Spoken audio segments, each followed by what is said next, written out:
This morning, in the wake of the stinging losses in the Alabama Senate primary on health care, President Trump said he has confidence in Mitch McConnell. But when it comes to Republicans as a whole, the review is not so positive. A new CNN poll shows that the Senate Majority Leader is now sitting at just 31% approval. That is among Republican voters. It is down from 51% in April, and the news comes after several unsuccessful attempts at repealing and replacing Obamacare. Joining us now, Republican Congressman Dave Brat of Virginia. He's a member of the House Freedom Caucus who has not been shy about sharing his feelings, calling it an embarrassment to Congress right now, what's going on. Thank you for being with us, sir, and following what we saw Roy Moore's victory in Alabama, of course, backed by Steve Bannon, anti-establishment in every possible way. What does this bode for the future? I mean, you're someone who succeeded at primarying a prominent member of leadership. Is this just a sign of what is to come for the Republican Party? Yeah, I don't think it's specific just to our party. I think that the press has not really analyzed it as a totality yet. This movement you're talking about, right? Wages have been flat for 30 to 40 years. And we've had a national movement from Bernie all the way through the Midwestern states, right? The far left, Midwest is blue collar, Michigan, Ohio, Pennsylvania, Wisconsin, all the way through Trump. And the problem is the bubble, right? So it's kind of Americana versus the bubble. The bubble's got cranes going all over the place up here, new construction, shiny everything. And the heartland hasn't had a wage increase in 30 to 40 years. And so it's a bipartisan failure. Our welfare system's out of whack. K-12 isn't prepping kids to be pro-business and ready for business. We have serious work to do on both sides of the aisle. We can work together on some of that stuff, but tax cuts right now is a little bit of good news. The markets are up yesterday. Capital investment was down 1% last year. It's going to be up 4% this year. Yeah. Let's talk about the tax cuts right now because we got the framework yesterday. Can you guarantee that this tax cut will not add to the deficit? I can guarantee that this tax cut's better than our current tax system, which is that wasn't the question. That wasn't the question. That wasn't the question. Try again, Congressman. Can you guarantee this? Great. You guys are always great on that. No one's been concerned on the left. Under Obama, he increased the debt from $10 trillion to $20 trillion, and you guys never. You've been concerned. Hey, can you guarantee Obama's going to reduce the deficit? But you've been concerned about this. You know, let me read a dramatic reading, from the archives, a dramatic reading from the archives of Dave Brat right now, Congressman from Virginia.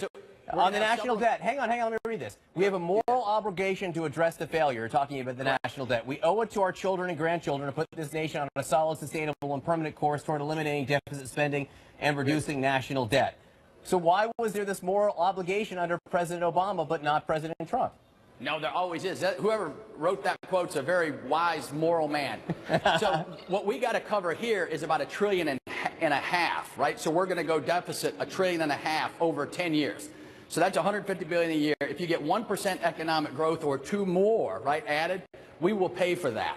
And I'm an economist. If you get people entering the workforce instead of they're currently leaving the workforce, right? Because the welfare system and the skills gap and all these things we could talk about in a long profile. The deficit is a huge problem. My kindergartners now back home, they just announced they're the class of 2030. They're going to graduate from college in 2034, and that's the year that Medicare and Social Security go insolvent.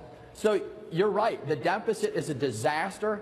We're stealing from the next generation. The one thing we can do for them is get the economy moving again. We got to ignite the engine. Congressman, I want to get through a few things before they yell rap in my ear, okay? So one, just yes or no to John's question. Can you guarantee the deficit won't balloon under this plan just like it did under Reagan? In the short run, there's going to be some deficit pain for sure, but by the end of 10 years, economic analysis shows we should be okay. Okay, so that's a no in the short term. The second question is, the president said when he was speaking earlier this week to a group of Republicans and Democrats, we may just see 6% growth, okay? 6% growth is something we haven't seen on an annual basis since the mid-1980s, and that was because of the Reagan tax cuts, but the deficit ballooned. Do you think the president's math makes sense here? Well, it can, and again, we're abstracting from one side of the equation, right? All the burden is on economic growth and revenues. There's no talk about the spending problem you got in D.C., right? The thing I just talked about from Bernie all the way through Trump, the heartland says D.C. is out of control on the spending front. So the math can work. We can get to 4% growth. JFK did it. It's bipartisan. JFK was pro-tax cut. He got 4 or 5% real growth. Reagan got 4 or 5% growth. You do get, if you blow up spending with it, of course deficits go up. And we've shown no ability to control. That's the swamp, right? Anything we do up here that has an impact on spending never goes through. That is K Street, the cronies, the lawyers, the special interests are in total control. And that's why you open the segment with there's some discontent with Republican leadership, especially on the Senate side. The spending side, we haven't dealt with at all. Got 10 seconds left. You want to send a message to the people of Puerto Rico about what you're doing to help? Yeah, God bless. We had a vote yesterday. I voted yes. We're going to have a vote today to speed relief. I think Trump's on it. We're all with you. You're in our prayers. We're going to send you not only the money, but hopefully the equipment and the assets to get things done. And we're going to repair the rest of the country that was devastated in these hurricanes as well. Hearts go out to you. Congressman Dave Brat of Virginia, always a pleasure to have you on, sir. Hey, thanks, you guys. Straight ahead, President Trump calls his tax cut a middle-class miracle. But what does it do for him in billionaires? It doesn't hurt. And before the bell, stock futures pointing to a little bit lower open on Wall Street just a day after markets surged on the news of President Trump's plan to cut taxes for businesses. Next.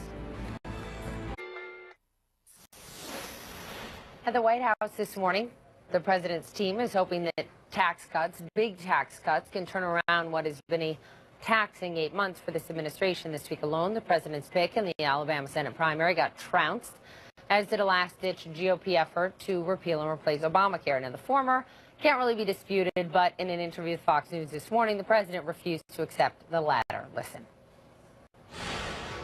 The health care bill didn't go down. We have the votes, but reconciliation is a disaster. But as you know, it ends on Friday. So we don't have enough time because we have one senator who's a yes vote, a great person, but he's in the hospital, and he's a yes vote. So we can't do it by Friday. So we have the votes. We will do it sometime at the beginning of the year, but prior to the election in November. Okay, a couple things here.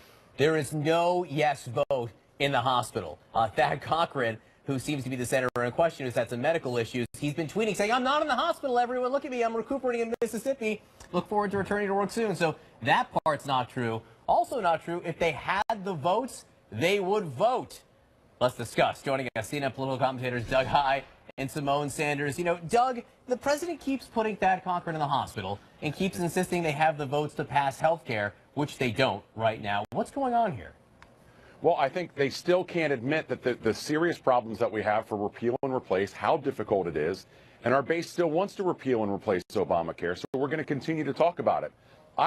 Not only do I think that this bill is dead, I never thought it was alive in the first place. We've struggled for years on any kind of repeal and replace. I can tell you, in 2014, when I was working as a staff member on repeal and replace, for 6 months we couldn't put out a white paper. We couldn't even get past the meeting phase. Republicans don't want to let this issue go. We also need to do things on health care because there are serious issues out there. But we'll keep talking about it because it's an existential problem for Republicans. Just a quick follow-up on that, because you were our Republican, but also were one of the chiefs in terms of communications for the Republican Party, okay? And then we'll get to you, Simone, on all of this. The president says with this new tax plan, these cuts, he wouldn't benefit. That is almost certainly, Doug, not true. No matter how you slice it, whether you look at the estate tax going away, the AMT going away, the top rate going down from 39 to 35%, I don't get it. It's just not factual. Well, I mean, obviously, facts and Donald Trump sometimes aren't always in the same room, as we've learned so many times. Clearly, some things he's going to benefit from, AMT being one of them. I can tell you, I've worked on the estate tax issue a lot. We call it the death tax in the Republican Party, because folks like Donald Trump and Warren Buffett and Bill Gates aren't the ones who pay it. It's the small farms, the small businesses that have high capital intensity that can't pass that business on to it also affects people. 80 family farms last year. 80, not 80,000, not 80 million, 80 across the country when you're talking about farms. Most of the people who benefit are rich people who die because the estate tax limits have been raised so much over the last few years because of the work of you and your fellow Republicans since the George W. Bush administration. Simone, to you, what the president wants to do is put pressure on Democrats. Joe Donnelly, senator from Indiana, traveled with him. There's Heidi Heitkamp, there's Claire McCaskill, there's Joe Manchin in West Virginia. How much pressure on these Democrats is there to do something on taxes? People like tax cuts, Simone. People do like tax cuts, but the president and the Republicans are being disingenuous with what's happening. So you can expect that Democrats are going to use the president's words against him and the Republicans. Look, everybody's taxes is going to go down. People are going to get more money. Donald Trump won't benefit. These are all claims, false claims actually, but claims nonetheless that the Republicans and their president have made. And so you can expect Democrats to hold Republicans' feet to the fire. Of course, we want tax cuts for the middle class, okay? And you can expect Democrats to get on board with a plan that does that. This plan, one, is not even an actual plan, but two, does not do that. So, Simone, the president this month said this, September 13th, the rich will not be gaining at all with this plan. I think the wealthy will pretty much be where they are. If they have to go higher, they'll go higher, frankly. There's nothing. I mean, it sounds good, Bobby. But there's nothing in this plan that reflects that. No, because one, this is not a, so one, we have been having a conversation prior to this about tax reform. What we have currently in front of us is not a tax reform. This is absolutely tax cuts. And it's disingenuous. Look, this is a plan, a tax cut plan that benefits millionaires and billionaires and still hurts middle class families. The deductions for state and local taxes are going away. This is not a plan that basically is good for the majority of the American people. If Republicans would like to put forth a plan, a bipartisan plan, they should sit down with Democrats and do that. That's not what we've seen here, and this is why this is not going to be successful. Doubling the standard deduction is going to help a lot of people, you know, in the middle class. There are other things that are questionable. You mentioned the states like California, New York, and New Jersey. There could be some deductions there that hurt, but doubling the standard deduction will help, and rates will be cut for everyone across the board. These are the things that need to be debated over the coming months. Doug High, we just talked to Walter Schaub about Tom Price in the runways on the drained swamp for private flights that now exist right here. He's now in the we'll see, doghouse of President Trump. The president says, we'll see if I'm going to keep the Secretary of Health and Human Services on board. Do you want to handicap the future for Tom Price? Well, look, 2 months ago we were handicapping the future for Jeff Sessions, and it appears fine for him. The bigger challenge for Tom Price is that this is stretched out over a long time. If there are more revelations of more private flights, especially ones that he could have taken commercially, it's going to be very damaging for him. I can tell you, the word on the street is that we're going to hear about more flights from Price. If that's the case, it's going to be a real problem. Like the private flight that took off a 5-minute difference from the commercial flight he could have taken from Washington to Philadelphia. That's problematic optics, to say the least. Simone, to you, the president gave this interview this morning on Fox News. Here's the latest thing that he said about the NFL owners. I have so many friends that are owners, and they're in a box. I mean, I've spoken to a couple of them. They say, we are in a situation where we have to do something. I think they're afraid of their players, you want to know the truth, and I think it's disgraceful. He says afraid of their players. He says this isn't about race. Is that a dog whistle? That is absolutely a dog whistle. One, this is absolutely about race.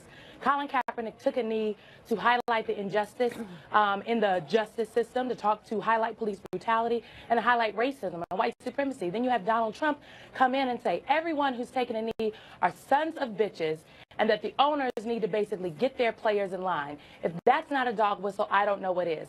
That is why it is incumbent on the National Football League's Player Association to stand up for the current players. It is incumbent upon the NFL to get a plan together about how they are going to deal with this basically PR crisis that is currently surrounding them. And folks cannot let Donald Trump hijack this conversation. Simone, thank you. Doug, thank you. We appreciate it. Ahead for us, the original Playboy, Hugh Hefner, has passed away. Next, we take a look back at his life.